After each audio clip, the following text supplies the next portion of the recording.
আসসালামু আলাইকুম। আজকে একটা ডিফারেন্ট স্টাইলে আচার বানাবো। হাস্যকর বিষয় হচ্ছে এটা হচ্ছে ব্ল্যাক অলিভ।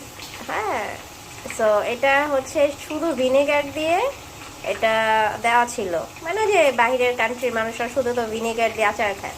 সো এটাকে আমি দেশি, আমরা যেভাবে আচার দিই সেইভাবে হচ্ছে একটু ট্রান্সফার করব। তো একটু দেশি স্টাইলে আমি রান্না করবো, এটাকে ট্রান্সফার করব। এটাতে সরিষার তেল দিয়েছি আর পাঁচ ফোড়ন দিয়েছি। এখন এটাকে ভালো করে একটু ভেজে নিলাম। এখন দিয়ে দেব হচ্ছে তেঁতুল।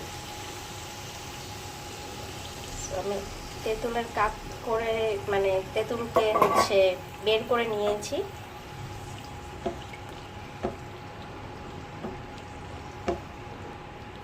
ভালো করে তেঁতুল দিয়ে মিক্স করবো। হোপফুলি এটা খেতে অনেক ভালো হবে। দেখা যাক কেমন হয়।